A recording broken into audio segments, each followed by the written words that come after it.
The sun was just rising when Joshua stood at the edge of the valley, staring at the massive walls of Jericho. Stone towers stretched high into the sky, and heavy gates sealed the city shut. No one went in, no one came out. Everyone said Jericho could never fall. Joshua was now the leader of Israel. Moses was gone, and the responsibility rested on his shoulders. He still remembered God's words echoing in his heart. "Be strong and courageous. I am with you." Joshua 1:9. Before anything else, Joshua sent 2 spies into Jericho. They slipped into the city at night and took refuge in the home of a woman named Rahab, whose house was part of the wall itself. She had heard what God had done, the Red Sea, the miracles, the victories.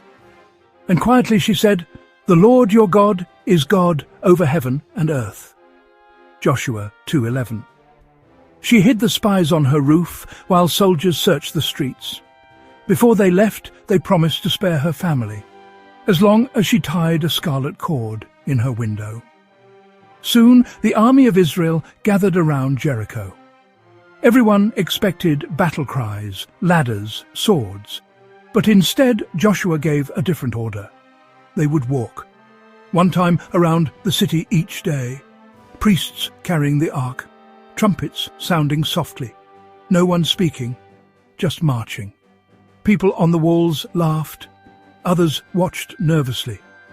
Day after day, Israel circled the city and returned to camp at night, saying nothing. Then came the 7th day. This time they marched once, twice, 3 times, until they had gone around 7 times. The air felt heavy and silent. Joshua raised his hand. "Shout! The Lord has given you the city!" Joshua 6:16. The trumpets exploded in sound. Thousands of voices roared together, and the ground began to shake. Cracks raced through the stone, towers split, walls slid downward into piles of rubble. Jericho, the city that could never fall, collapsed in front of everyone's eyes. Joshua 6:20. Israel rushed forward. The 2 spies ran to Rahab's home, still standing, and led her family to safety, just as promised. That day, Joshua learned something unforgettable.